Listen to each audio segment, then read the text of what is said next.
Good morning, good afternoon, and good day, and welcome back to the Parc'd podcast by Parc Femme. It is episode 17 today.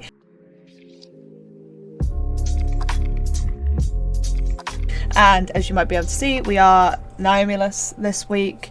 None of our schedules are literally lined up with each other. So this was the most you were going to get of Parc Femme on a screen this week together.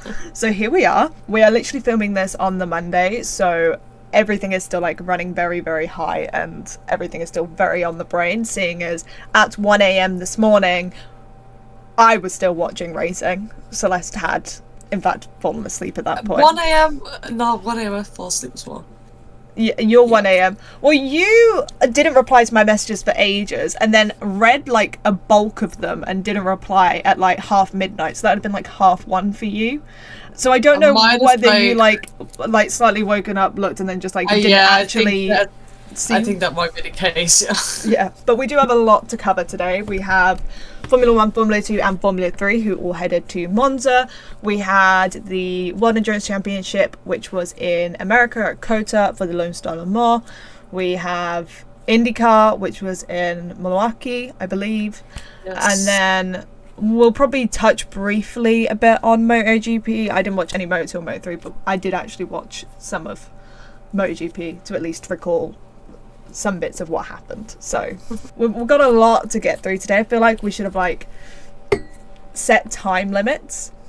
Yes. For each series, how long we were allowed to talk for it, and see how quickly we can get through it. Because one of these days we'll just do a quick fire podcast, and it will literally be a 10-minute long podcast of us going, this happened, this happened, this happened. Well, because you want to talk about it? No. Because last week we were oh, it's going to be such a quick podcast because we just had Zandvoort to talk about. We went on a complete and utter tangent about F1 Academy and Louis Sharp. He wasn't racing in anything that we covered last week, and then obviously went on a tangent about being a marshal and stuff like that. So just no tangents this week. Just gonna stick to the point. We're gonna stick to the points, no tangents. So we're gonna start with Formula 3 this week, as it was the season finale. So Formula 3 won't be back now until Australia next year, which is March, which feels really crazy that it's done in September, because I remember a time where everything used to be so spaced out. But I'm really happy for them that they at least don't have it so spaced out to the point that they, are waiting 2-3 months at a time between races, just stretch across the entire F1 season. So I think it's pretty good. Yep. It was definitely very interesting. Oliver Goethe was out this weekend as he stepped up to Formula 2, and to replace him was Noah. Is it Stromstead? Stromstead. I am not 100% sure. It's a Danish name, but yeah, very, very sorry about the pronunciation. But Noah came in and filled in for him. We had obviously sprint race on Saturday. Leonardo Fornaroli qualified Friday on pole position, which was absolutely vital for him in this championship, as he was leading the championship at the time. Gabriel Mini was only 1 point behind him, so he really needed to be on pole position for that race. It was pretty chaotic. Yeah, because I know a lot of people got penalties. Yeah. Well, it started already with quali, the day before, where a lot of people got penalties, because MONZA is already sort of famous for the traffic in quali, and then F3 qualifies in 2 groups because of that, and it was still an absolute shit show. Was it F3? I think, yeah, it must have been F3 that got loads and loads of penalties for going too slow between turn 7 and turn 8. 80% of the drivers got penalties. Because I actually watched the qualifying. I actually woke up early and I was like, wow, might as well switch on F3 quali. And I was just if I switched on quali, if I switched on a race, because it literally looked like they were about to do a rolling start. Yeah. They were all bunched up behind each other, and I was like, surely there's got to be something against this, because they were all waiting for someone to go so that they could get the toe. Yeah, I'm trying to like recall what happened. I know sprint race, we started with an extra formation lap because Christian Mansell stalled on the grid.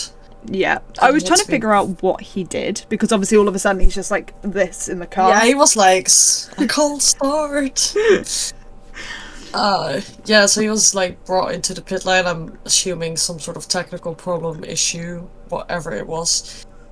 Which was not good for him because he was also still in the championship battle. He was quite far behind, but I mean, everyone has a chance in F3, so that was spicy. First corner, surprisingly, they all got through. Yeah. Like, we saw a lot of like lockups and people like trying to avoid each other, but no one crashed out. So that was good. I don't know, what was the first like thing that happened? This is what I'm trying to remember, the first incident, because obviously something happened then to Christian Mansell, and I cannot for the life of me remember. I remember he was involved in a collision. Yeah. These are the things that these were the summons that came through first.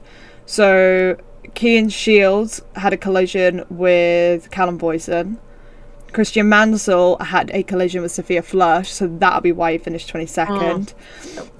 Maxwell Esterson had a collision with Wisnicki, and Noel Leon had a collision with Nicholas Teslov. The F3 website says safety car was deployed on lap 2 after Noel Leon and Nikita Bedrin round up in the gravel after contact at turn 2. Yes, that was Nicola. That was Nicola Teslov's doing. Okay, yeah. After contact at turn 2 with Tommy Smith, requiring all my cars to be cleared away, Smith was later handed a 10-second time penalty for the incident. That's odd, because Nicola Teslov literally got... Oh, so Noel Leon must have crashed into Nicola Teslov before he then went off. And then Christian Mansell got 2 penalties. That's the name that I'm so proud of myself being able to type. The Sanapol. The Sanapol Infrafusbazan. I honestly, when I typed it for the first time, I was like... Oh, what did Sebastian... Because Sebastian Montoya crossed the line in P2. Yeah, he had a very good race. What did he get penalised for? And then he got a penalty. I don't know, you just said podium gone. And I was like, what the fuck? Yeah. I can go to that point. Oh shit. But, like, in my head, when I listened to the commentary, I thought it was Tim Tramnitz that had a penalty. And then... Tim Tramnitz... He kept his thing in. Yeah, Tim Tramnitz didn't get a penalty. No, it must have been Montoya, but in my head, where they'd mentioned him behind Tramnitz, my brain just went, penalty, Tramnitz. Oh, no, Tim penalty. Tramnitz was under investigation. Okay. So Sebastian Montoya got a 5-second time penalty for forcing another driver off track. Oh yeah, because it was Ramos. He forced Ramos. Santiago Ramos. Yes. So that meant obviously Tim still won the race. He did get summoned to the stewards. Oh, because he allegedly started the second formation lap early was why he got summoned to the stewards. So that had been like spoken about throughout the race. Oh, yeah, race starting. Dino Boganovic got summoned to the stewards. Lawrence Van Hopen got it, brought to the stewards. Yeah, Sebastian Montoya 5-second time penalty. More being summoned, which are the ones we did. Cian Shields got a 5-second time penalty for causing collision with Callum Voisin at turn 1. Noel Leon was given a 5-second place grid penalty. Yeah, this says he had a 10-place grid penalty for the solo. Yeah. And then he got another 5-place grid penalty. So, yeah, Noel Leon has been given a 5-place grid penalty for his next race for causing a collision with Nikola Teslov. And then Tommy Smith was given a 10-second time penalty for causing a collision with Noel Leon and Nikita Bedrin. Christian Mansell was given a 5-second time penalty for forcing Sophia Flush off track. Then Christian Mansell was given another 5-second time penalty for speeding in the pit lane. Sanapol was given a 10-second time penalty for overtaking Joseph Loke under the safety car. So a lot of like penalties and things and chaos. Yeah. But at the end of the day, Fornaroli and Mini, who were like the two main competitors for the championship, they finished 8th and 9th, which for them wasn't too bad. Obviously, Mini would have liked to get ahead of Fornaroli to close that gap, which he couldn't do. But going into that future race, it was still so close between them, which I think was crazy. Mm-hmm. And we had Alex Dunn on the podium, which I think was really great because he had a really great race. Yeah. That sprint. So yeah, it was an interesting sprint race, especially on the championship decider weekend. Yeah. Some of the people going off, doing things, getting penalties. It's always interesting. Yeah. Martinius Stanhorst got points again, which he hasn't done in quite a few races. Mario Boyer got points again after a retirement, which is good. Our Spa feature race winner finished 25th, so it was very chaotic. I remember that much. Yeah. The feature race I do not remember a lot of because I didn't go to bed until like 2:30 in the morning and the race was on at 7:30, and like I literally woke up 5 minutes before it started, put it up on my phone, was watching it, and then the safety car got deployed and I fell asleep, and then I woke up to the last lap, and obviously the last lap was insane. Well, the whole race was very insane. I have to say, I was very focused on Fornaroli and Mini in that race, and I didn't really see what was happening outside of that. But for that championship, it didn't really matter who you supported, because it was an emotional roller coaster anyways, because they were changing positions so much until the point that Fornaroli got off. He, in the second last mode, touched the gravel on the outside, and he didn't lose the car, but it was very, very tricky to keep it on. And then Mini got past him, and then the first, I think, one lap he was in front of them, and then like the second or the third lap, Mini lost his car, so Fornaroli got back on him, and it just kept changing like that, and they were so close to together. Sometimes you were like, okay, Fornaroli's got this, he's got a gap now, it's fine.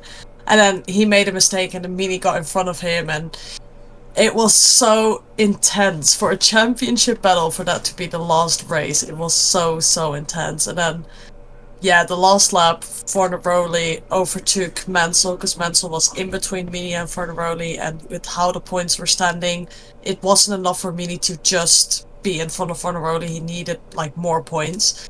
Mansell was still in between Gabriele Mini and Fornaroli, and then in the last lap, in the last corner at Parabolica, Fornaroli overtook Mansell on the inside of Parabolica, which was his championship winning move at that point, and it was insane. Like I said, the whole race as championship battle already was so intense, but to do it on the last lap in the last corner, it was crazy. Absolutely crazy. I think it's also just so insane to me that Leonardo Fornaroli has won the Formula 3 championship without winning a single Formula 3 race in his entire career.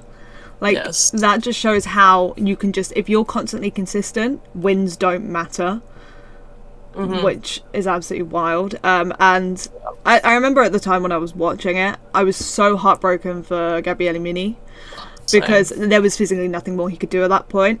But now, like, I am so glad that Leonardo Fornaroli overtook him. Because, my God, would my heart have broken even more if he'd won the championship, celebrated it, and then got the disqualification, because he got a disqualification for nothing of his own doing. It wasn't anything he did on track. He did nothing wrong. He got disqualified. It's essentially a slam dunk, so when it comes through, you're very, very well aware that it's going to be a slam dunk. If it was one tyre, so essentially Pirelli, for like safety reasons, has like a minimum tyre pressure for the tyres, and all 4 of his tyres were below that minimum pressure. If it was just the one, it could have easily been something like, you know, there was a slight tear in the tyre and it wouldn't have been a slam dunk.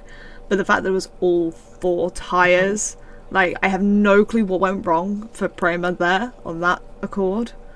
But I'm so glad he lost the championship because of on-track battles than it would have been like if it was disqualified, because I think I would have genuinely been heartbroken. Yeah, if he got to celebrate that and thinking he's got it, and then I don't know how much later it was. I think like a few hours than hearing you're disqualified and lose the championship. Plus, on the other side, I would have felt really bad for Fornaroli, who then thinks he doesn't get the championship, he doesn't get to celebrate with his team. And we've seen this with race wins and like podiums, but to have your championship like be taken away or given to you after the celebrations, I think that's even worse. Yeah, because if it was the other way around, it would always be the people questioning and going, would he have won it if like, do you get what I mean? Like, it would always be, but the only is the other person's tyres pressure was incorrect. So it's like, that's true, but at the end of the day, the tyres were under pressure. That's racing. Like, that's you can't argue with it. Yeah. But no, I thought that when it finished and I was like, oh, he hadn't won it, I was like, actually, I prefer it happening this way than him getting it and then getting it taken away. Yeah, but going into the feature race anyway, there was obviously going at the end of Zandvoort, so literally the Monday of Monza race week, there were 7 drivers going into the championship. Wednesday it went down to 6 drivers because Oliver Goethe was in contention, he got moved up. And then going into Sunday it was down to 4 drivers, which was Leonardo Fornaroli, Gabriele Mini, Luke Browning and Arvid Lombard. And well, things didn't really go to plan for Luke Browning and Arvid Lombard. And the second they kind of went down, it was very, very obvious it was just a 2-way battle. It was kind of already, like, going into it, you could kind of tell it was already going to be a 2-way battle. I think it ended how it was meant to end in the end. And this is actually the second time Leonardo Fornaroli has won a championship without winning a race. Crazy. Yeah. That's crazy. Like, as in, like, 2 years ago, I want to say. It was his entire championship year. That year he had 0 retirements and 0 wins, and this year he had 0 retirements and 0 wins and won the championship again. Had a nickel for every time he won a championship without winning. Literally. Christian Mansell's tweet also had me howling at the end of it, because obviously he didn't get to go up onto the podium because Gabriele Mini found out about the disqualification after the podium and everything. So Christian Mansell just photoshopped himself onto the podium. No way. I need to see this. He photoshopped himself on top of Leonardo Fornaroli. So you've got like Sami Megantinov, who won the race, Leonardo Fornaroli's teammate. You can just see him there, and then where Leonardo Fornaroli should be in P3, he's just photoshopped himself on top of it. And when I tell you, I like just physically laughed so loudly. I was like, this is just something else. It's the way that his legs don't match up. Oh, that's great. Yeah. So, Joshua Dufek also got his first point this season in the feature race. He finished P10 to finish out his first year in Formula 3. And it feels weird to say goodbye to Formula 3. I hate saying goodbye to it. Formula 3 is one of my favourite Vita Series championships because, my god, like, it is chaotic, and you do see how well some of these drivers can drive. I feel like I'm into it, and now it's ended, and I'm like, what do I do with my life? Yeah, honestly. Literally. There is still F2. Yeah. I always love F2 to see, is just like, so different to F3. Yeah, I think with F3, because the drivers are so young still and so, like, unshaped, if that makes sense. I don't know if that's a good word, but it's so cool to see them grow in a season. Like, some of them, if you see their first race and then see, like, Monza now, it's just crazy how much they grow in, like, their racecraft and how they do things on track. It's just, I think that's why I also love F3, because you just see them grow race by race, it's awesome. Yeah. But yeah, it's the end of F3 until next year. Leonardo Fornaroli won the championship, as he said. Gabriele Mini still finished P2 in the championship, just. He finished on 130 points, and Luke Browning finished P3 with 128 points. And that was the top 3 for F3 this season. We'll probably do a video later on in the year in the summer break where we are just discussing where we think drivers are going to go, because some of these drivers will go up to F2, some of them won't, no matter how good they were. Some of them won't even stay in F3 or go up to F2 because the budget difference between F3 and F2 is astronomical, and it's just a complicated situation. So it'll be interesting to see who goes up next year. AIX in Formula 2 currently have Niels Kulinen, but I believe that's only for 2 races, so they could very easily get another driver in as well. I can see Leonardo Fonarelli, Gabriele Mini, Luke Browning, Arvid Lindblad all going up to F2 next year. We will be losing a lot of F2 drivers next year. Because I can't see Victor Martin staying another year. Obviously Ollie Behrman, Andrea Kimi Antonelli are all going up to F1. Both going up to F1. Obviously Taylor Barnard's left, he's gone to Formula E. I can't see Zane Maloney sticking around for another season of F2. I could quite see Victor Martin's going and trying endurance. Yeah, if you can get a seat, I can see it'll probably be Elms. I can't see him going straight to WEC. Yeah, Alpine have got like quite a stacked lineup at the moment. But like, yeah, wherever there's an Alpine. Yeah, he's got it. So Paul Aaron is not going to be there next year either. I want him in WEC because then I could go to Le Mans next year and see him. Just go to an Elms race next year if he goes to Elms. Yeah. Me and Seth were meant to go to an Elms race this year and we didn't. I know, we really wanted to go. Literally. In case he's met both Pierre Gasly and Victor Martins. Life's complete. Yeah, I can't see Zach Kajar staying around F2 next year either. No. So, yeah, but talking of F2, obviously they returned to Monza as well. They still have a good few races left of the season. Got 3 races left of the season. I have no clue where people qualified. I know Zane Maloney was on pole position. Yes, very fast. He said at the end of the weekend that, like, because obviously Gabriel Bortoleto didn't have a good qualifying at all. He was like, oh, because Gabriel Bortoleto was ahead of him in the championship at this point. And he basically said, like, the one person he was aiming to take points out of was Gabriel Bortoleto because he's obviously his next up to beat. And he literally said, he was like, but obviously I didn't take any out of him, did I?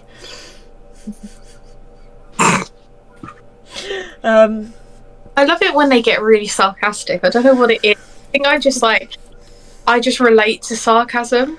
No, because so many people are saying, like, we need to make sure Christian Mansell stays away from a PR manager. Like, he is not allowed a PR manager. Yes. Like, we cannot have that contained. Like, it needs to stay out in the open.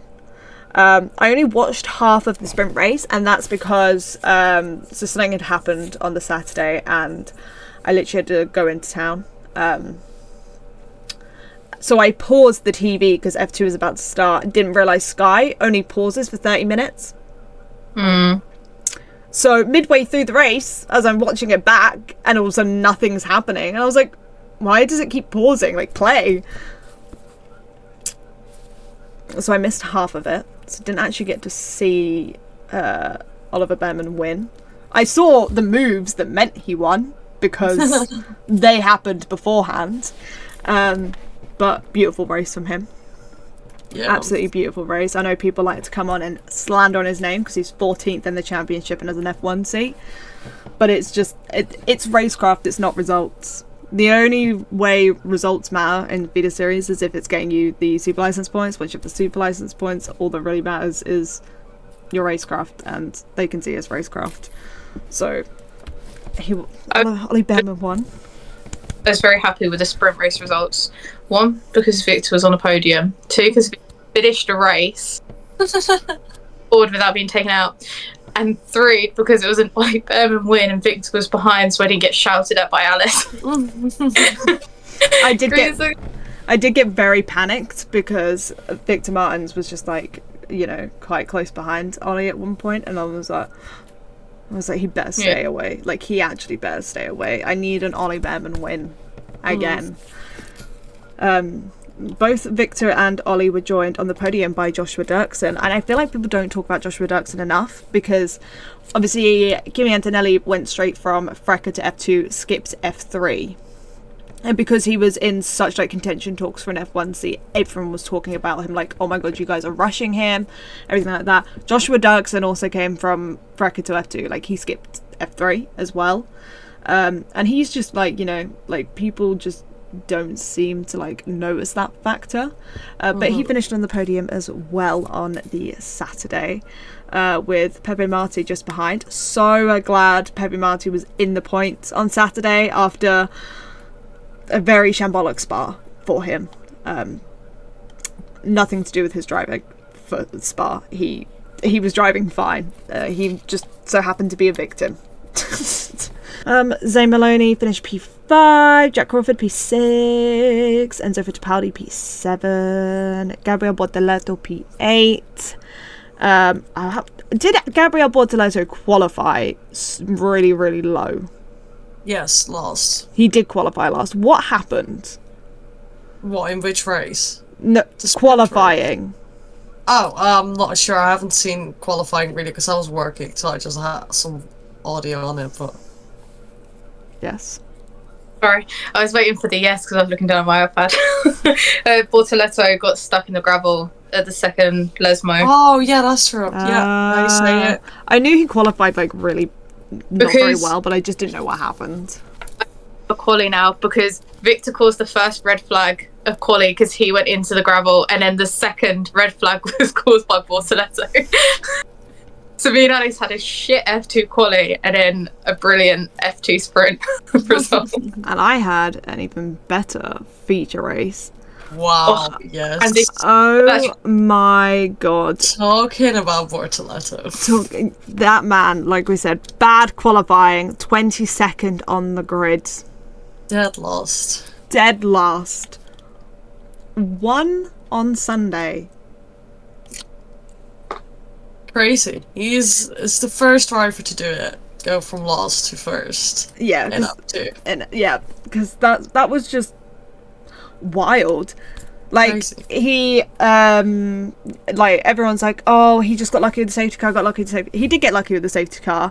Yeah. But also for him to even be in the position to be lucky with the safety car, he was overtaking like no other. And just so happened to, like, you know, he was obviously on a strategy where it's kind of like, get as high up as you can before we pit. Safety car comes out after a bunch of the front runners pitted. Safety car comes out.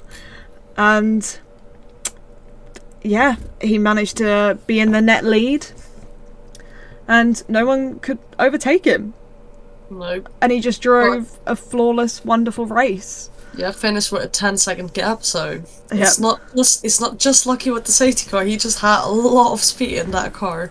Yeah. Dennis Hauger actually on the sprint race, because while we're actually still talking about Gabriel Bortoleto, Dennis Hauger and Gabriel Bortoleto actually share a point now in Formula 2. They both crossed the line at the same time in F2. And normally when that happens, like, we'll check the sensors, and then if the sensors are saying they still crossed at the same time, we'll check the timings, we'll check photos, see who crossed the line first. They crossed the line the exact same time. There was not a millisecond in it. Nope. It was a complete dead heat, and they just split the singular point between the two of them. So they're both on 0.5. Gabriel Bortoleto is now on 154.5 points, and Dennis Hauger's on 83.5 points. Which does mean that, oh my god, if it comes down to the final F2 race and Gabriel Bortoleto loses by like 0.5, that'd be fucking insane. I hope Hauger can say like, no, you can have the point. Take the point. Take the rest of the point. Yeah, you can have it. It's fine. I don't need it. Championship leader Isaac Jar had an absolute stinker of a weekend. Finished P10 in the sprint race, which you only get points up to P8, and finished P11 in the feature race, so literally one position out of the points. He hasn't had a very good, like, his results the past 2 weekends, so this weekend and last, haven't been very good. Even in Hungary, he took P3 in Hungary, then finished 18th in the feature race. And then P9 in the sprint race at Spa, but he won the feature race, and then, like, no points again at Monza. So I don't really know what's been going on there. Just the car seems to be, you know, destroying itself, the same as Paul Aaron's seems to be, because the poor bloke finished P20 in the sprint race and then retired in the feature race. The retirement in the feature race, like, yeah, literally, that man has zero luck. There was nothing he could do. Yeah, his luck is crazy. Obviously, in Spa, the last lap where his car just broke down, and now this in Monza, it's just. It's either the car breaking or like it's never his fault most of the time. Normally the car's done something, and he just seems to be a victim. But I'm hoping his season at least picks up, because you see in the past, like, 4 races weekends, he's dropped from 1st to 4th. We've got Baku next to Formula 2, so that always brings us a treat. If you think Monza was chaotic, Baku is worse. If you're expecting something fun, you should definitely watch it. Like, if you want something entertaining, watch Formula 2 at Baku. Yeah, tune into it after. Yeah. Baku's like a underrated gem, I think. For F1 it is. Everyone that watches Formula 2 knows how, like, wonderful Baku is. Like, everyone that watches F2 waits for Baku, because it's always, like, one of the best F2 races. That's my thing, is when people go, oh, I don't really rate Baku, I'm like, how? Yeah, Baku. Like, it gave us the best meme. I am stupid. I'm stupid. Yep. Castle section. We love the castle section. And so every time, hoping he doesn't have one of those again. But after he won in Monaco, we saw and now obviously he's won a few retirements here and there. Paul Aaron, Dennis Hauger, and Juan on Sunday. Zach O'Sullivan and Ollie Goethe on Saturday. Championship battle still pretty close. Oliver Goethe obviously debuted in F2. Retired in the first race, 16th in the second race, so not awful. He retired at the start of the race. Yeah. There was some big news that came out of F2 this weekend. Kimi Antonelli will not be an F2 driver next year. Yeah, obviously. I keep forgetting that it's not, like, official. That's, like, actual official, because obviously it was, like, the worst kept secret ever. Honestly. Andrea Kimi Antonelli has officially signed and announced his contract with Mercedes for next year, where he'll partner with George Russell. So he had a pretty iffy weekend, P18 in the sprint race, but he did come P4 just outside of the podium in the feature race. So not an awful race, like, not an awful weekend for him, but not obviously the weekend he would have wanted, especially with his FP1 debut in Formula 1. He was the fastest out on track. He was showing exactly why he deserved to be in F1. Yep.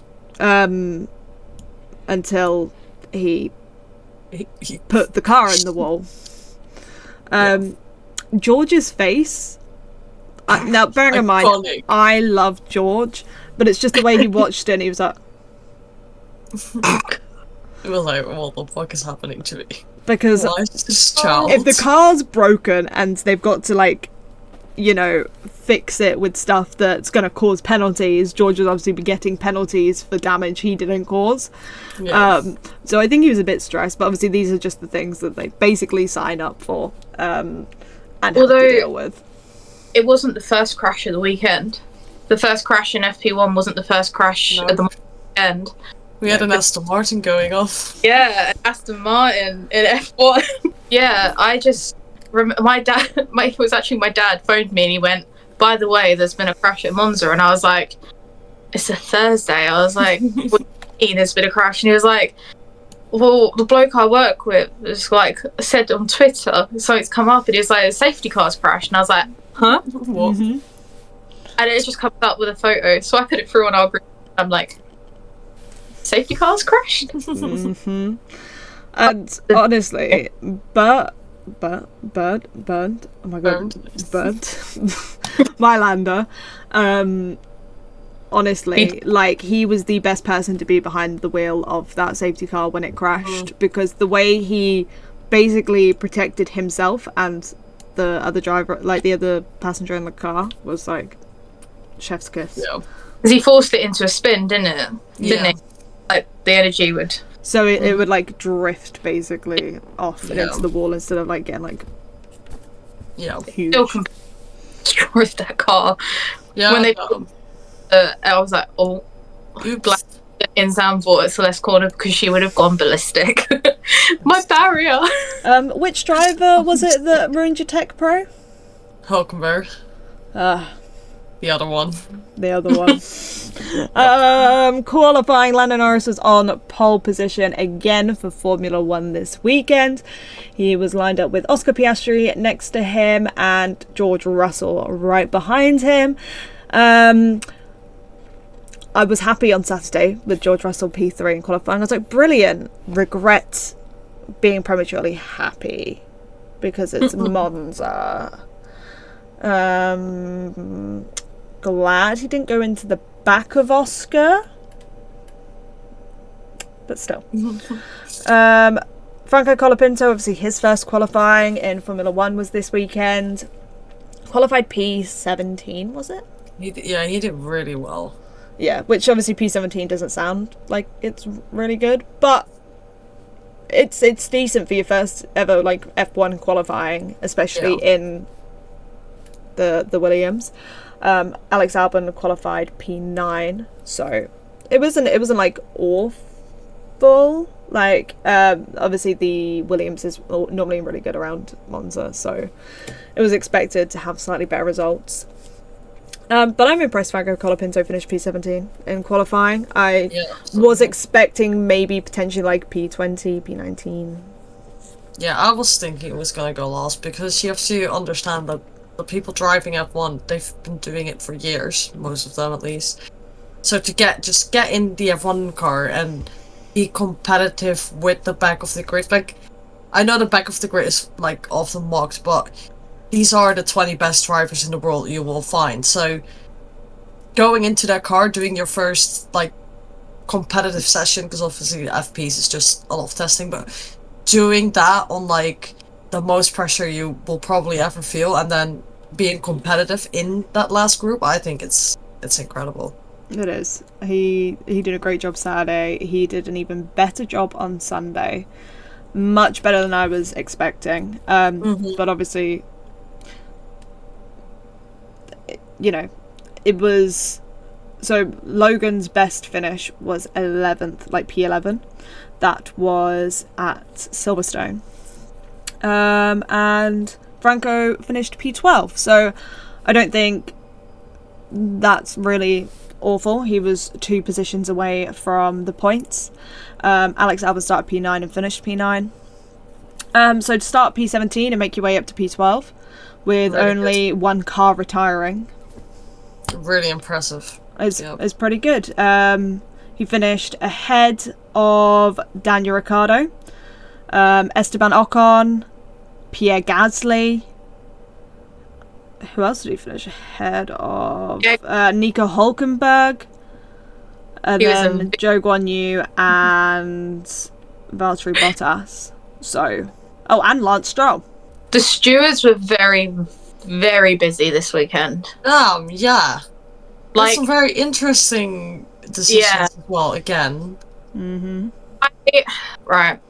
I feel absolutely heartbroken for the RB mechanic, because I can only imagine the shit he has been given for something that is so instinctive. I know. He knew the second he pulled away his arms, he was like... His hands come off and he's like...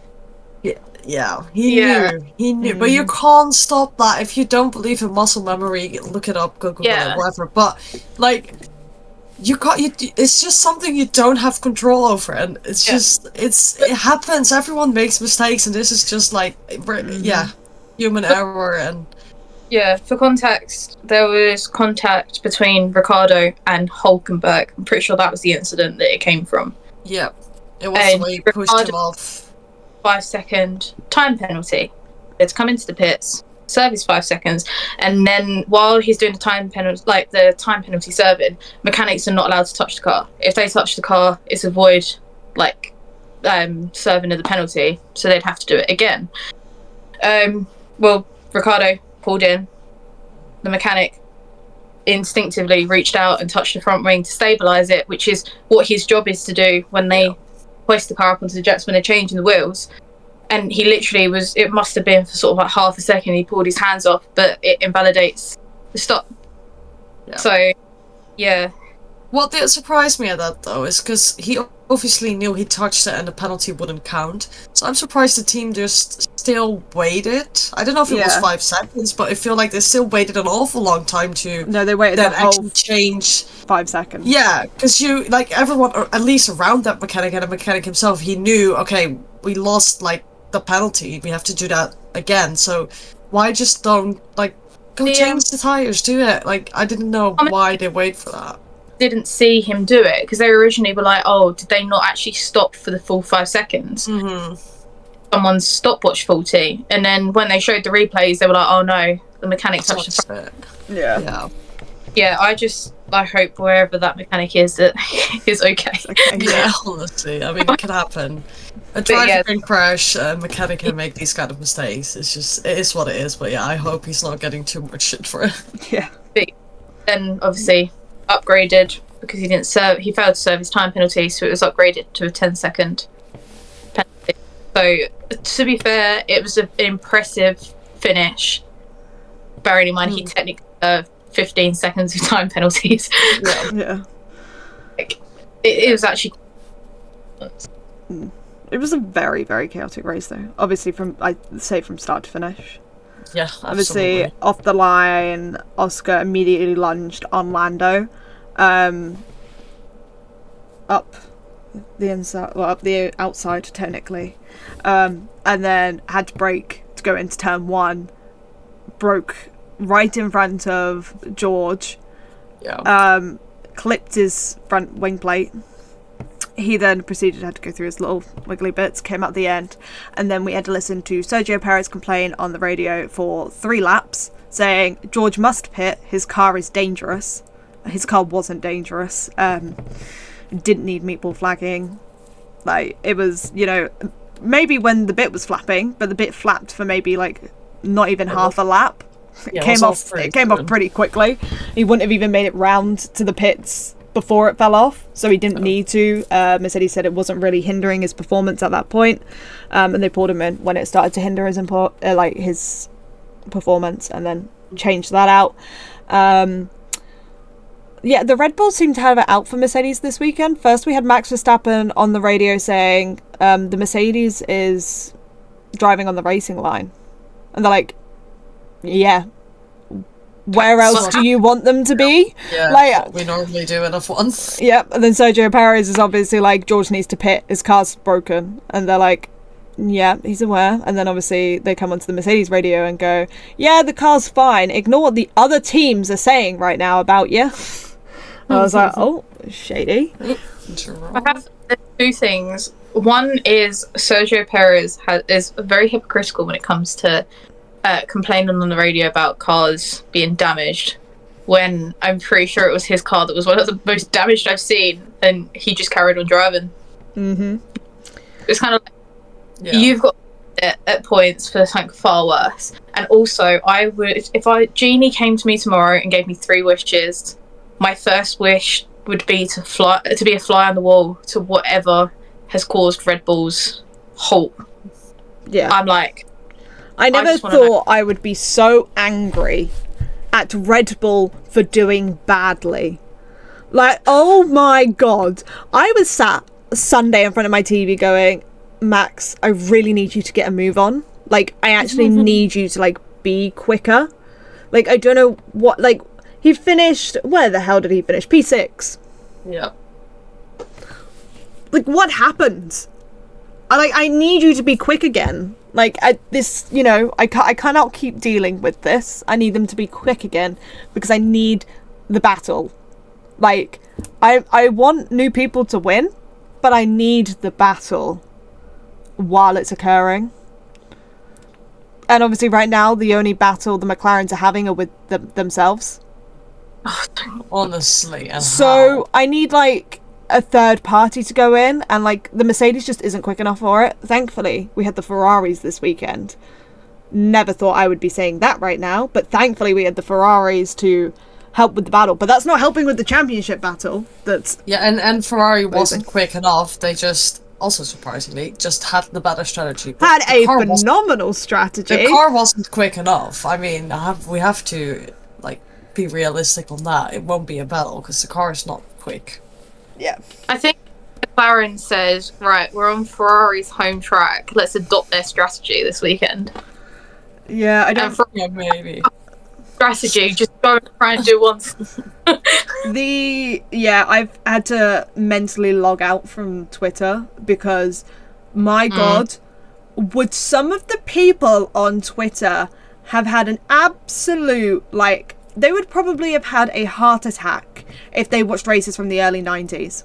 Literally. I've been saying this since last week it came up a bit, and now it's being absolutely ridiculous, because I'm not that much on Twitter, but I'm on TikTok a lot, and I've also mentally locked out of that place, because I don't understand, honestly, don't understand what the fuss is about.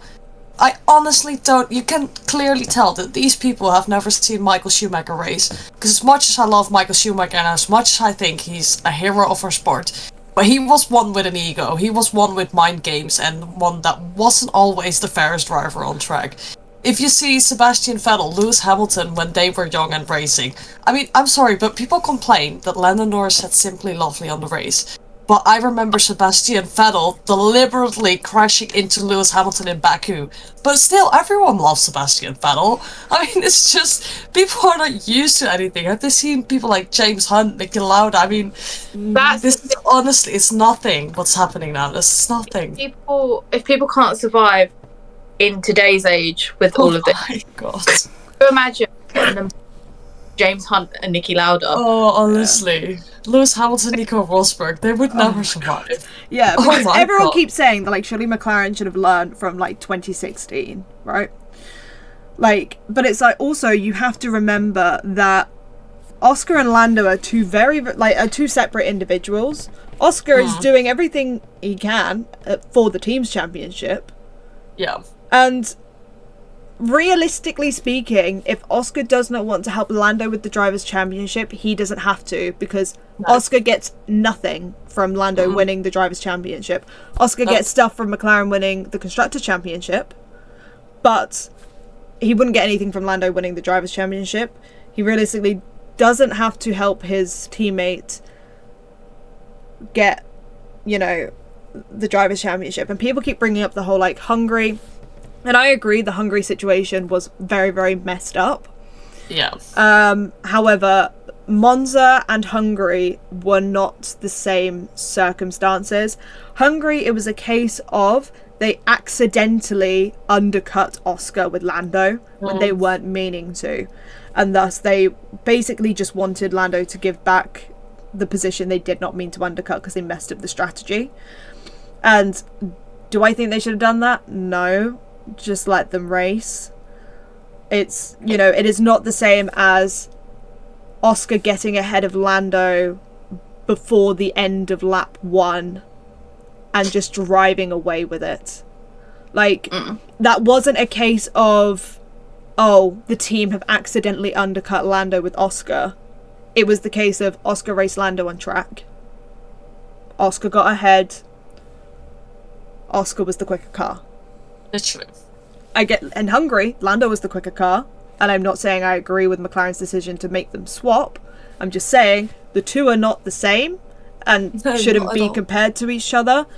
If they had accidentally undercut Lando with Oscar, I would potentially understand it. But Oscar shouldn't then give up his position in Monza, which he earned by racing. Yeah, fair and square. The Ferraris just had the superior strategy that weekend. McLaren would have needed a good 5 more laps for Oscar to be able to overtake Charles. Yeah. Probably 3 laps to catch, but Charles was not going down without a fight if Oscar did get behind him. No. That's Charles's second home. He is not going to back down without a fight. And McLaren just had a poor strategy in Monza, and that's all it was. And realistically, Oscar doesn't need to help his teammate win a championship that doesn't concern him. That's just the reality of Formula 1. They are teammates, but they are rivals. Your teammate is your biggest rival. You're not going to help your teammate win a driver's championship. No. Because that would then indicate second drivers, and Oscar doesn't want to be a second driver. Yeah. Just because Valtteri Bottas was willing to help Lewis Hamilton win a championship does not mean that every single other driver should. And everyone's going, oh, well, if Lando now loses the championship by 10 points, then, McLaren are going to kick themselves for not making Oscar give back the position to Lando. If Lando Norris can only win the championship because his teammate gave him a position, then he does not deserve to be the world champion. Yep. You need to win the world championship on your own turf. On your, you need to be doing it, not always needing the help of someone else. A driver's championship is not 2 people, it's 1. And that's just, But it managed to cut the championship down anyway, because Max is on 303 points, Lando's now on 241, was 70 points, it's now 62 points behind, so cut it down by 8 points. Can I see him winning it? Personally, maybe. If Red Bull is genuinely this slow in both quali and race pace, then yes, he definitely has an opportunity. But don't forget that in recent years, Red Bull's strength is the updates after the summer break. Red Bull has been very quick to readjust. Obviously, they're now falling back a lot in Zandvoort and in Monza, so it might just be a Red Bull downfall, and they might just lost their speed and dominance. But I also know from recent year how fast Red Bull is to switch that around and come back like they've never left, so... Well, it's because... it's... Whether this is just rumours, whether this is, actually what it is, the amount of damage that Sergio Perez has caused to the cars has had to halt their upgrades. Obviously, they'll still have upgrades coming, because they, teams do not go into the season with one car and then randomly make updates throughout the year. They have updates prepared. They have that planned out, yeah. And they can just choose when to put them in. So at some point, Red Bull will bring upgrades. This isn't going to be, Max Verstappen's going to win at some point, somewhere along the lines. It's not going to just be a case that, they're always low. It hasn't even been that bad. So since Max's last win, he's had 2 seconds, a fourth, 2 fifths, and a sixth. Yeah. It's more Zandvoort and Monza that now make it look very bad. Yeah. Well, Zandvoort, he only finished P2. He finished P2.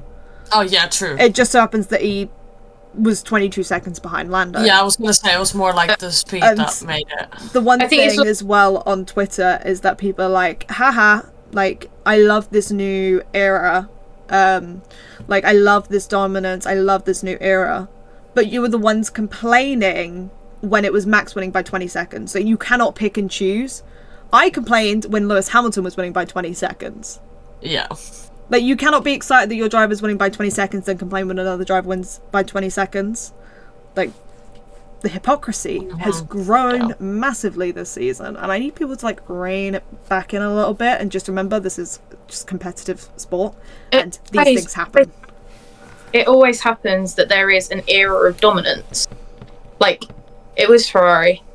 McLaren had their chance. They had their dominance period. Mercedes had their dominant period. Williams had their dominant period. okay, surprising as that was, but Williams had their dominant period. Mercedes had their dominant period. Red Bull had their dominant period. It's a never-ending cycle. You always have that one car that, like, that one team that nail the build of the car, the development of the car. You'll always have that one thing, and then it soon catches up, and then the next team will come and do it. Like, it's in the sport. It will always be in the sport. Mm-hmm. And you're more than welcome to dislike it. I hate dominance. I think it's the most boring thing ever. It could be my driver. George Russell could win the next, like, 6 races in a row, and I'd be like, bro, can you calm down? Love you, but bored. It could be any driver. Charles Leclerc could go on a win streak right now and be winning every race by like 30, 40 seconds. And I'd be like, please, give me real racing back. Like, this is not, I'm not, you know, with this. Like, if WEC, okay, because we're going to get to WEC, if WEC can only have 1 second between P1 and P2 at the end of a 6-hour race, you guys who have much, you know, shorter races can have 1 second between P1 and P2. Like, it's unspoken for WEC to be that close on the line. So Formula 1, like, get it together. Like, but Charles Leclerc's win was beautiful. Oh, honestly, I can't get enough of the photos and the videos, and all I have to say is, clearly I have done something to the universe. Yes, absolutely. Because, so, our friend Kelsey came to mine at the weekend, literally very, very last minute, and we'd gone out for drinks, and if you're from the UK, you'll know of a little thing called spoons. Anyway, Celeste loves spoons because she loves the fact you can just order off your phone and it comes straight to the table. So she was like, what table number are you at? So we told her, and all of a sudden these 2 baby Guinness shots appear at the table. They weren't shots, they were like shots. I was gonna say they were and so we were like, oh, we'll send a video to Celeste of us, like, taking it, because, like, if we ever send drinks to each other or anything like that, or, like, if we have, like, tequila, we'll send, like, videos to each other. So we sent this video, and if I can, I'll insert part of it here. And I literally just go, this is for Celeste and a Charles Leclerc win tomorrow in Monza. And proceeded to take the shot. I said in the group chat earlier before the race, like, I will not have a McLaren win. I will only have a Charlie win. Charles, yes. Like, I will only be content if Charles wins this race. And then by some magic, Ferrari have, like, the most beautiful strategy in the world, and Charles Leclerc's won. We made it work. I don't know how, but we made it work. I am. People know that I'm not the biggest Carlos Sainz fan, but he did everything he needed to do that race to help his teammate. Absolutely. He backed up the pack. He made sure that the gap between him and Charles Leclerc was over 10 seconds. Like, he had the gap. And I don't know whether it was intentional, but my God, did that help Charles, because then when Oscar, who was much quicker on much fresher tyres, was able to get past him, he had, like, 7-8 laps to get, like, that 10 seconds down. And he was only doing a second a lap quicker. And it then just meant that Charles Leclerc won by 1-2 seconds, a couple of seconds, 1 or 2 seconds. And it's funny because Carlos even had the better strategy of the two, because he went in later than Charles, I think 3 or 4 laps. So I remember I watched it with my brother. I remember saying, like, if this strategy is if we're, like, gonna pull this off, it's gonna be Carlos, because there's no way Charles is gonna get his tires that far. And then somehow Carlos just didn't have the pace. Maybe it was tire management, I'm not sure. I didn't have the sector times or anything, but Carlos could have very easily said, I want to come in, get new tires, get the softs on, get mediums, whatever set they had. But he said, okay, no, we're gonna try this. He literally said on the radio, I don't know if it's gonna work, but let's do it, let's try it. So they had nothing to lose Sunday. McLaren had everything to lose, and Ferrari had nothing to lose. And sometimes that is the defining point in, like, a championship, is whether you have everything or nothing to lose. Because when you have everything to lose, you're normally more careful. I say this when McLaren are just like, oh, just race, it's fine. But I think we've finally discovered what papaya rules means. It means you can race, but you must give each other room. Yeah. I.e., you're not allowed to take each other out. Which valid. I just think that should be the general nod anyway. I hate team orders. But Two very interesting races. Yep. So, Charles Leclerc, love you, but the castle section is not your friend. And I cannot have what happened after Monaco happen again. Oh, no. Because he is less than 100 points behind Max Verstappen. You can win the championship, Charles. We can be world champions, Charles. We can be yes. You just gotta keep going. Can be world champions. There is one driver that won't be making it to Baku though. Oh, actually says that. We can be world champions. There's one driver that won't be making it to Baku. Who did he crash into again? Was that Yuki Tsunoda that he took out? I think, yeah. Because Yuki Tsunoda retired. Yep. Kevin Magnussen crashed into Yuki Tsunoda and received a 10-second time penalty. Now, I was pretty aware that Kevin Magnussen had quite a high volume of penalty points. I just wasn't sure when, they expired. And I knew beforehand, but me and Kelsey did, check everything. So we checked how many points he had. It was 10. And I was like, I am 99.9% sure that a 10-second time penalty equates to 2 penalty points on the license. Because you can't... I spent a lot of time on FIA docs, so I've learned a thing or two about what, time penalties translate to, penalty points themselves. And I was like, no, I am 99.9% sure that, if this is if 10 seconds is 2 points, which I'm, very confident it is, he'll have hit 12 points and that'll be a race ban.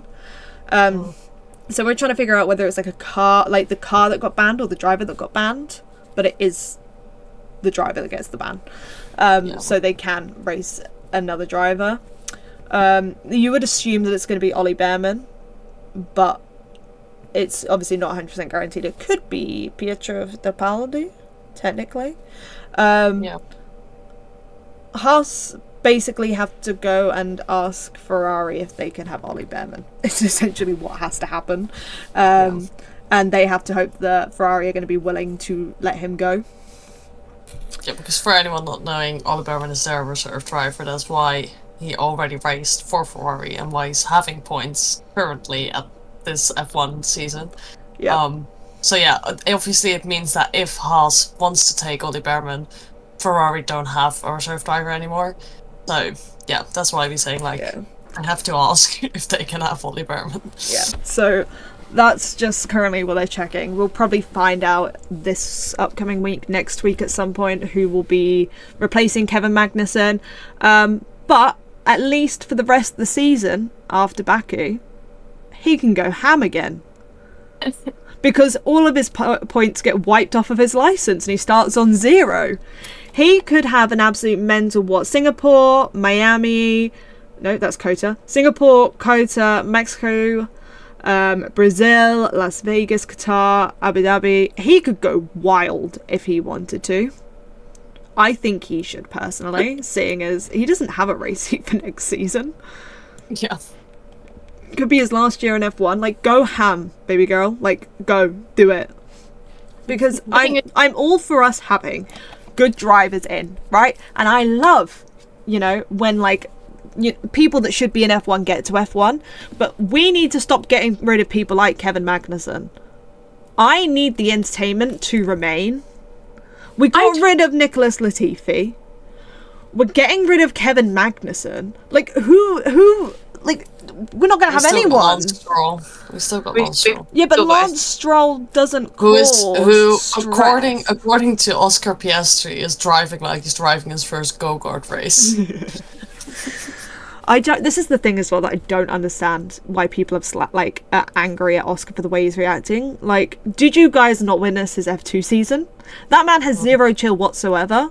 Yeah, honestly, people saying he's the next Kimi Räikkönen because he's so quiet and says blunt things. I'm like, did you actually see Kimi Räikkönen? Do you actually see Oscar? Like, huh? I don't see it. I don't get it. No. There's also this discourse at the moment talking of Kimi Räikkönen about people saying that Kimi Antonelli's named after Kimi Räikkönen. He's not, by the way. No, he's not. No. He's literally only called Kimi as like his. First of all, his name's not even Kimi. No, it's Andrea. Yeah, he's Andrea Kimi Antonelli. Like, Kimi's his middle name. Like, it's not as if it's like one of his first names, it's his middle name. People just use it easier. Yeah. So, obviously, Andrea is like Italian. I do not pronounce it the Italian way because I can't do the sound at the end of it. And obviously his last name, Antonelli, is Italian. And his parents just wanted a foreign middle name for him, so asked a friend, what middle name should we give our son that's foreign? And they said Kimi.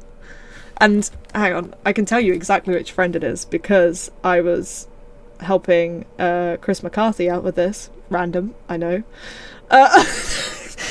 That's what I was spending my Saturday doing, was researching into why Andrea Kimi Antonelli is called Andrea Kimi Antonelli for Chris McCarthy. So he spoke with Motorsport Italia. Apparently I'm now Italian. It was Enrico Bottega. He is a former racing driver from Italy. He enjoyed success in Formula 3, winning the Italian Formula 3 Championship in 1987, the Monaco Grand Prix F3 support race, and the Macau Grand Prix the following year. But yes, the full quote is, "My parents wanted to give me a foreign middle name, but they didn't know which one. In the end, Enrico Bottega, a friend of ours, came along and suggested Kimi because it went well with the first and the last name." So that's why he's called. That's why he's called it, not because of Kimi Räikkönen. No. Yeah. So, new F1 driver on the grid as next year. Franco Colapinto, current new F1 driver, doing great. Will we have Ollie Behrman return? We might. If not, we'll have a 23 driver championship. Valtteri Bottas is 22nd in the 22 grid, like 22 driver standings. Yeah. Very good. No. Talking of things that aren't very good, WEC. Absolute chaotic shit show. Honestly, the best way to go through this strategically in time is to go through. If you never watched WEC and you came in and watched WEC yesterday, please. It's better normally. It's not this weird. It's not this... Well, it's chaotic, but it's not this weirdly chaotic. Like, normally they actually, like, race, and it's not like some... I don't even know how to describe it. It's not BMW running in 4th and 5th. No, don't get used... If you're a BMW fan or whatever, and you checked in last night, they're not there. They won't be that good. I don't know why they were there, but no. Don't get used to it. Yeah. Okay. So so I start sending Celeste messages at 30 minutes after WEC had started. Basically, them thinking the Ferrari today wasn't red and was black. In regards to the commentators talking, at this point, I don't think she'd even clocked that I was watching WEC. So then we're just talking about Charles Leclerc. And I said, why are we pouring water over overalls? Because they basically, I cannot remember who it was. But they come onto the radio and they basically said, do you want to come in and we can just pour water over your overalls? Which is so rogue. So Celeste goes, I don't know. There was a literal spider on me, so I'm in the garden trying to get rid of it. Oh, sorry. Like, okay, brilliant. And then I went, I'm definitely not using your WEC account. Because she hadn't mentioned at this point about it, and I'd been messaging her about WEC for 30 minutes, and she said, I go for it. And I was like... I understood you were, like, watching it, but I didn't clock onto the fact that you can't really watch it unless you have Eurosport. I know you don't have Eurosport. That whole process didn't go on. I just was like, oh, you're watching WEC, that's great. So then she goes, oh, we're stopping. Right? So, that was at 8 PM you messaged me that. And then I said, you'll beat us, you're fine. Because the Porsches were nowhere in qualifying, nowhere in the race. And I was like, what is going on? And she said, very surprised by our pace because the Ferraris were quick. The Ferraris were so shit in FPs. Like, all the practice session, Ferraris absolutely nowhere. I think they were literally lost and second to last, and I don't know where the yellow shit car was. But, and then we obviously took pole, and I was like, well, we might have had, like, a strong quali pace, because there's no way we're going to keep up in the race. And then we did. Somehow. So then I'm complaining about Bop. So then I go, what are you guys doing? And I said, we've been rammed with the bop stick. We literally lost from Le Mans. And Celeste goes, what are we doing? I said, you've stopped. And she went, yes, we've got to the hour mark. Should we not stop? And I was like... by the way, for everyone, I was watching IndyCar at the same time, so I wasn't too focused on WEC. I just more had it on the background, so that's why I Because WEC is pretty good that they'll just start randomly playing replays in the middle of the race. So if you've missed anything, you can catch up. Sometimes it's very annoying. One of the sets of replays they had was just slow-mos of drivers getting in and out of the cars, and I was really confused. Yeah. I was like, why am I watching a slow-mo of Mick Schumacher getting out of the car right now? Like, I don't understand. But yeah, she's getting sarcastic with me about the car stopping, and I said, no, you should stop, but you guys have just, like, stopped. Because, like, they weren't doing anything with the car. They were just stopped. And I was like... is there a penalty? Am I unaware of something? So then she's like, oh, that's not good. And I said, Comm said something about swapping placements and jumping. And Celeste was like, I don't know what that is. And I said, neither. And then she went, also still confused. WTF BMW is doing that. And I said, no, same. They took my happiness and gave it to them. Because at this point, Porsche are like P10. So I'm not impressed because there are BMWs fighting for podiums. We're leading the championship and we're like 10th. Like, I'm flabbergasted. So then Celeste goes, WEC is not the same for me if we're not fighting the Porsches. And I said, yeah, like, why are you fighting Robin Friends? Because, like, when I tell you, we spoke with Robin Friends in Misano, and that man was not happy with his WEC car because they couldn't finish a race. Why were the Ferraris all of a sudden fighting the BMWs? I have no clue. I've been watching WEC since like Ferrari and the Porsches were fighting in the GTE Pro class, which is like 2018, 19, I don't know. But since that moment, Ferrari has always and will always be fighting the Porsches, because when Ferrari moved up to the hyperclass, Porsche was like, yeah, we move up to the hyperclass. Since that, we've been fighting for like the last decade with the Porsches. It's always been the Ferrari and the Porsches. So I was like, where are you guys? So then at 20 minutes past 8, so bearing in mind the race started at 7, so this is an hour and 20 minutes in, I go, Peugeot. And Celeste goes, lol, bye. So I'm assuming that's when the Peugeot crashed. Yeah, it was when it was stopped and crashed. And then Celeste goes, I'm annoyed that, and I'm not going to repeat the words she said, but the yellow AF Corsa is in front again. And I said, you're a customer, get back in your lane, because... exactly. At this point, if the AF Corsa won, they would be out of 6 races, 2 customer cars have won. Like, it's yellow for a reason. It has the ugly yellow color for a reason, because it's our customer. It's like, you shouldn't be worried about that car. Like, why are we concerned by the customer cars as the manufacturers? Like, this is not happening. So I then told Celeste to go look at my tweet, and then she gets distracted looking at Charles Leclerc tweets and doesn't actually find my tweet. My whole Twitter was Charles Leclerc, so I couldn't. So then I had to send her the tweet, and it's literally the meme of the polar bear, and it says, "What the hell is a polar bear doing in Arlington, Texas?" And I just wrote, "Watching WEC and the BMWs are 4th and 5th," because like that's so unheard of. And I said, "Why are the LMGT3s trying to kill you?"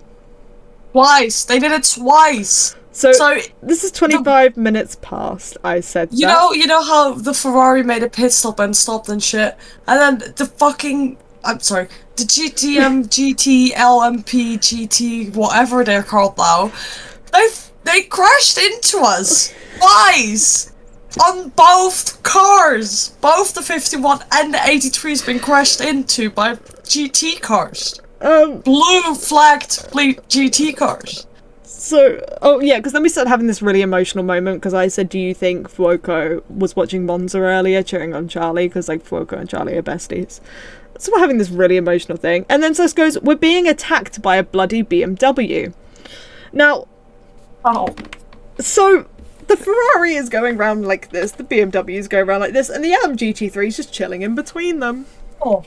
Trying to overtake us. The LMGT3 trying to overtake.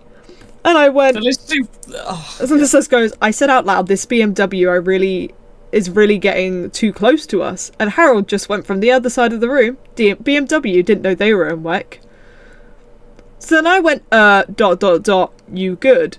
Because then, at this point, I'm pretty sure, yeah, because Sus goes, how are you in front so much on my account?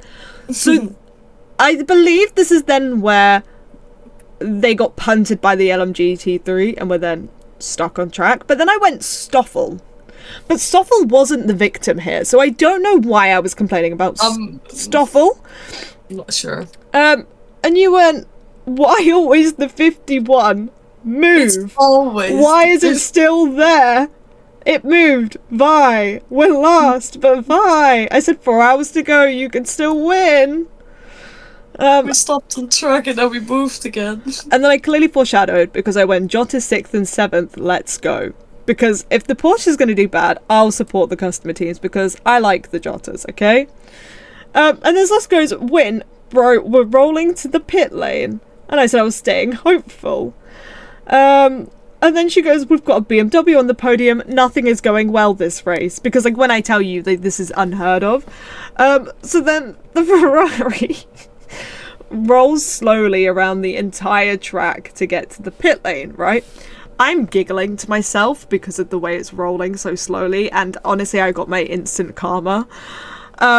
And it's just the way it stops in the pit lane. So the mechanics are sprinting up the pit lane to get to the car, to then roll the car back to the pit lane, where they essentially had to retire the car. Very soon as well. Like, normally in WEC, if you don't watch WEC, but WEC obviously has like 6, 8, 12, 24-hour races. But normally when a car goes into the pit lane, they will try everything to repair that car. Because even if you miss, like, half an hour of the race, you can still get back on a podium or even win the race, like it's possible. But the 51 was like so quick to retire the car, so it was a pretty big issue, it seemed. Yeah, because because then we were just talking about, like, because at this point I've then gone, he's Rene Fast today, because Rene Rast was in the BMW that was on the podium at this point. Not going to read out what I said after that.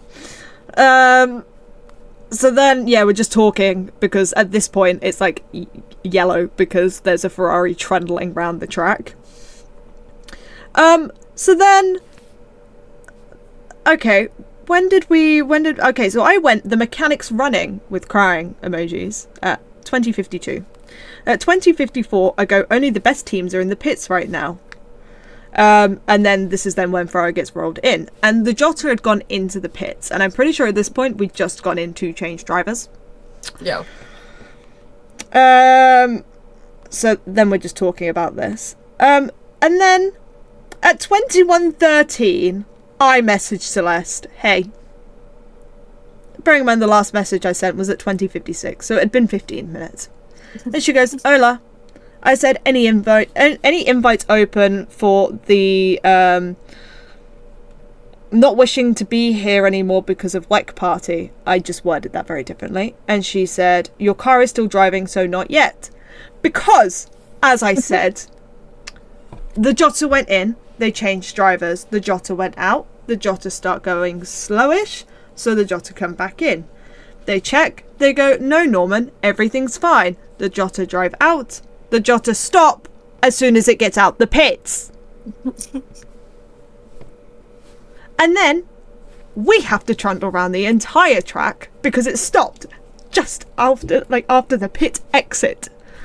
Well, it's like putting an F3 car, I think I said it somewhere along the way. It's like putting an F3 car in like an F1 race. Like, it was just all those cars flying by and you just have to Jota like, I'm here as well, trying to get back to the pit. Yeah. So I said, I don't know how it's still moving. And then 5 minutes later, I said, can I join now? And Celeste goes, still rolling. Because you were still rolling. Still rolling. We hadn't made it to the pitch yet. So I went ... It's so painful just watching it roll. And then I sent a screenshot of Toyota merch. And she said, that's too much. I said, just Naomi that gets to be happy today. So this is the moment we decided we were going to kick Naomi out of the podcast. So out of Parc Femme. So I know I said earlier she just couldn't make it, but actually she's been sacked. This is like this is because at this point Cadillac was on the podium and our cars were in the pits. So it wasn't fair that Naomi, got to be happy. Naomi hasn't actually been sacked, by the way. She's still on Parc Femme. So then Celeste sends me a photo of the bottom of the grid and goes, reverse podium, because it is just the Hertz Jota in the number 151. So then I post on my Instagram story the mechanics rolling the Ferrari into the pit. Celeste then texts me, threatening to kick me off of her WEC account for posting these things. So I sent her a screenshot. You my fucking WEC account to post Ferrari slander on Tuesday. That's not happening. So then I sent her a screenshot of her mother liking the story. What the hell? And said, I'm being bullied. I think your enemy is in your house. So I asked her to just keep me updated because I was going to go make myself a cup of tea. She said, 5 is trying to get past the Peugeot still, but you're being attacked by the Alpine at the same time. The Porsche is being attacked by the Alpine. The Alpine was nowhere close. Like, that was not for position. Like, it was the Porsche, and the Alpine was like 5-6 positions back. But obviously, with WEC, short track, whatever, they still got close. This is crazy. So then at 22:32, I messaged Celeste saying, we're back on track. Because they've sent the Hertz Jota back out on track. Again. And it just seemed like they'd just gotten the driver to pedal around the track because we were so slow. Again, so slow. And then it was announced. Nothing got fixed. Then it was announced the reason the 51 Ferrari had DNF'd was because they had driveline failure because of the LMGT3. That crashed into us. And so Celeste, in all caps, goes, the GT car was the reason we retired with a bunch of question marks.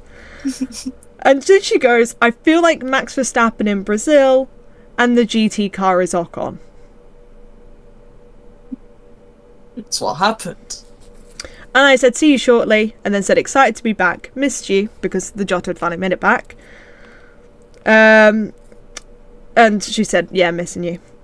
So then she started cheering on Nick, and I was torn because, like, love Nick, wanted to cheer him on, but also we have a championship at hand.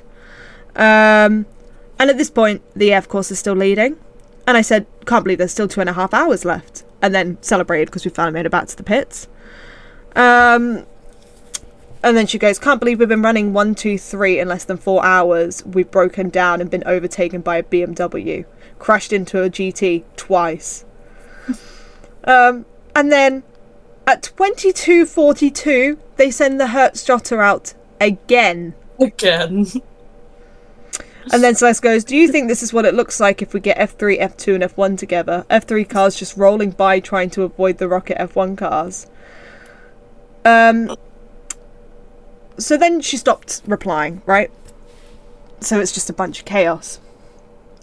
So Paul di Resta put it in the wall then. You know, yellows come out, whatever. And then, okay. So I think it's common knowledge now at this point that one race every season, Sebastian Buemi gets into the car and just forgets how to drive. He comes out of the pits and tries to slam Kevin Estre into the wall. Oops. And it's not even like he slides over once and clips him once. No, he goes over, clips him, not enough, so he comes up beside him again and rams him towards the wall. Yeah, like, we're talking Sebastian Vettel in Baku times like 3,000. Are we talking about Sebastian Buemi last season in Formula E? Oh, no, he actually just went up alongside Kevin Estre and went... And he went, well, he shouldn't have been trying to overtake me off track. He wasn't, by the way. He was alongside of him on the track, like, and Buemi was just ahead. So Buemi starts trying to cut across in front of him when the car's not even enough ahead of him. So Kevin S is trying to move out of his way, but he can't just, like, you know, brake. So then he starts trying to just push him into the wall, and Kevin S is just trying to save his own car. And I said, Karma bit him because he's out of the race, basically, because he then smacked into Kevin so hard that he punctures his own tyre. So I then sent the video, which I don't actually know if I can insert that here because I might get in trouble. And then an Alpine set the fastest lap, if you want the confusion of WEC to go from worse to worse. I said, they're now looking into the Buemi hate crime. They said, we're looking into the contact, but watchers get a penalty for overtaking off track because the Porsche ended up ahead, so technically overtaking off track, but physically nowhere else we could go. Not our fault when we got punctured and basically stopped. And then at 23:38, an hour and 20 minutes before the race was ending, they sent the Hertz Jotter out again. Oh god. So then the final pits started happening. And then the number 7 and the number 6 get a penalty for not respecting yellow flags. And I'm like, brilliant. And to make matters worse, Kamui Kobayashi comes on the radio and goes, I'm not serving that penalty. Tell me where I disobeyed the yellow flags. I didn't disobey the yellow flags, why aren't serving the penalty? And they're like, no, you need to come in and serve the penalty. And he's like, no. I didn't do it, so I'm not going in. So he just drives past the pit lane entrance. And they're like, Kamui, we are telling you, you must come into the pit now. So while all this chaos is going on, all of a sudden it comes up, the number 55, which is an LMGT3, receives a 100-second penalty. Okay. 100-second penalty. Oh. And then the number 87, which is another one, gets a drive-through penalty for not respecting blue flags. And then a random LMGT3 stopped on track. Then we had a full course yellow. And then I fell asleep for 5 minutes and woke up and the race had ended and the AF Corsa was on top. And Celeste texted me at 9 o'clock in the morning going, holy shit, they really didn't calm down, did they? Because they didn't. Nope, not at all. So... Not at all. It was something. WEC was something. It made me miserable, but I was very happy that WEC was back. Even if I was sad. Yeah. The number 6 finished 6th, so at least there's that. Yeah, but like, you know. I mean, the Ferrari won. I'm not happy with that, but I guess it's still a Ferrari winning. Yeah, and at least we have a really fun stat that in 6 races in WEC this season, we've had 6 different winners. Oh, that's like... Yeah, none of which have been the 51, sadly, but... I said sadly, because I am actually really upset the number 51 hasn't, like, won a race. I've been waiting for them to, like, win a race. Because, like, it just doesn't feel correct, the number 6 fighting the number 50. I feel like the number 5 has to fight the number 50 and the 6 fights the 51. Like, exactly. I feel like that's how things are meant to be. Yeah, it's always been like that. Because, like, the number 6 is our, like, they won't say it, but, like, our number 1 car, and then number 5's our, like, number 2 car. And, like, the 51's meant to be Ferrari's, like, number 1 car, and number 50's the number 2. So, like, the number 1 car fighting the number 2 car, it's just, no. It feels weird. Yeah.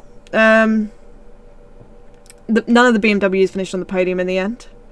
Where did they actually finish in the end? This is always really difficult to tell. They did eventually retire the number 12 car. Eventually. I think they were trying to fix it and then it didn't work. The Cadillac came 4th. One of the Alpines came 5th. Every time they said Milesi, which is Charles Milesi, who's an Alpine driver, I kept thinking they were saying Jean Alesi, and I was like, hey? Monza, like, 2 hours ago? Yeah, honestly. Like, the one person I remember being in Monza watching because they didn't stop talking about him. I was like, I went with just the name Jean Lacey in my head.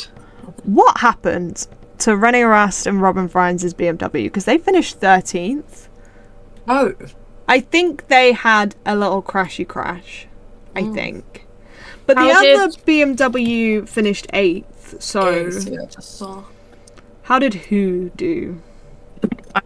Fact check before I get shouted at by Naomi. Did Alex win or Alex bin? He came fourth, so... Who's the Cadillac? See, Alex win, not an Alex bin. No. This is why Naomi got kicked out of Parc Femme. Ah, okay. Because Alex Lynn was doing well, so she got kicked out. Because Marc Marquez also won MotoGP. So, however, I love the fact that we were like, well, Marc Marquez won, so, and the Cadillac's basically on for a podium, so you're getting kicked out. And she was like, I think you guys are forgetting that Alex had a terrible race. And I was like, oh yeah, I forgot about that because Alex attacked Celeste's driver. And Celeste was like, what? What happened to Pecco? What happened to Pecco? And then, because my brain was on cars, because I was watching WEC, I said that Alex dragged Pecco under his car. And I was like, MotoGP has cars? I know I haven't been watching MotoGP for a long while, but cars in MotoGP? That wow. crash. So we'd been in Spoons, again, watching the MotoGP. So then Kelsey was carrying it on her phone when we walked up to Tesco. So I stopped and went, where's Fabs? Because I wanted to know where he was. And she went, oh, he's not coming up in the timing yet. And then came again and she went, I think he crashed. I said, why? She said, because it says he's out. And I was like, oh, brilliant. So then we'd got home. Kelsey had gone to sit on the sofa. I said, I'm just going to go to the toilet. So I was sat down on the toilet and I just hear from the living room, Alice, come here. And I'm like, what the fuck has happened? So I go sprinting into the living room, right? And I'm like, what? She's like, this is the worst crash I've seen. This is a horrible crash. I actually feel sick. Let me rewind to show you. And when I tell you, I was like, because it's just the way they were just fighting round. And then the way that Pecco just slides under Alex's car as he gets dragged through to through the gravel. Naomi, when I said, then went, you good? She was like, what's happened to Alex? And then she checked Twitter and she was like, oh my god, is Alex okay? And I'm like, Alex is fine. Alex rolled as he did, stood straight back up, walked over to the wall, kicked it, and then started doing at Pecco, who was on his hands and knees basically praying. I was like, no, I think Alex is fine, babe. I think Alex is fine. Christ. And then after 1,043 days, Marc Marquez finally won. I started typing and I just saw Alice go, Katie and coming in 3, 2, 1. And but I didn't know the result of the sprint at this point because I just completely forgot the MotoGP. So then when I look back, Marc Marquez went and did the fucking double. Sprint race and I say the feature race, but you know what I mean, like the Sunday. Main. Yeah, the main race. I was like, what is this? Which just show that Marc Marquez hasn't lost it. He was just on a shit box of a Honda for so many years and so many races. He's to come for his first season with Ducati, not even on like the factory team. It's like I think they're classed as a customer team for Ducati, and he's just completely like he's like consistently been getting podiums, points. Yeah, he's had a couple of crashes, but nowhere near what he was when he raced with Honda. Like last season, he was crashing, like literally everything. It was so hard watching it because it was just crash after crash after crash. So all of us won something this weekend. I won F2. Celeste won F1. Katie won MotoGP, and Naomi basically won WEC. Her car did the best out of all of ours. So it's been an eventful weekend in racing. There's no cars this weekend at all. So sad. There is MotoGP this weekend. That is in San Marino. I say it's in San Marino. It's not actually in San Marino because it's held at Misano Circuit, I'm pretty sure. Oh. If I do recall correctly. I can just hear Maybe because they already have like an Italian Grand Prix that they have to call it differently. Yeah, because it's the So San what Marino. they do with... It's the San Marino and Rimini. Oh yeah, they probably already have like... That's But- what they do with Emilia Romagna, so obviously... Yeah, Monza's they're not following. Grand Prix. So round 13 is San Marino, and then round 14 is the Emilia Romagna Grand Prix. Ah, yeah. Not Makes to be sense. mistaken with the Gran Premio d'Italia. Yeah, To make but it easier. It's MotoGP, and it's like they have like 15,000 races in Spain. But you got like the Valencian, you got the Andalusian, you've got the Spanish Grand Prix, which is like the Aragon Grand Prix, and I'm like, fucking hell, Yeah. So next Grand Prix. week, so this upcoming weekend, so if you're watching this, it's Friday. MotoGP, Moto2, Moto3 is on at San Marino. Next week is Baku. IndyCar Championship designer. Yes. So Baku for round 17 of Formula 1 and round 12 of Formula 2. WEC is also back in Fuji Yes. as well, and then the season finale for IndyCar in Nashville. Hell yeah. And then Singapore for F1 and F1 Academy the following week, and Misano for MotoGP. And then we've got 2 weekends of MotoGP, and then we have another weekend of nothing. Formula 1 has a 3-week break. I'm so happy for Charles Leclerc. Sorry, I'm going to get emotional. Me Okay, thank you too. guys so much for watching. If you enjoyed, don't forget to subscribe to the channel and give the video a thumbs up. Leave any comments down below. Let us know if you want us to talk about anything next time we do a podcast, and let us know if there's any videos you want us to film. Because obviously as the racing starts to slow down, like we said, there is like a long period where there's no racing. There'll be things we can talk about on the podcast, but not like loads. Seeing as, you know, there's only so much driver changing and marks and all that jazz that you can talk about. So let us know any kind of videos you want. If you've got any ideas, we do need to start conjuring up ideas as Christmas is on its way. I know it's September, but Christmas is on its way. Make sure you go ahead and follow our social media channels. They are all at @parcfem_ on Instagram, Twitter and TikTok. You can also go read the articles on the website. It's parcfem.co.uk, and that's everything. Thank you guys, and ciao bella. Ciao, Ben. Ciao bella.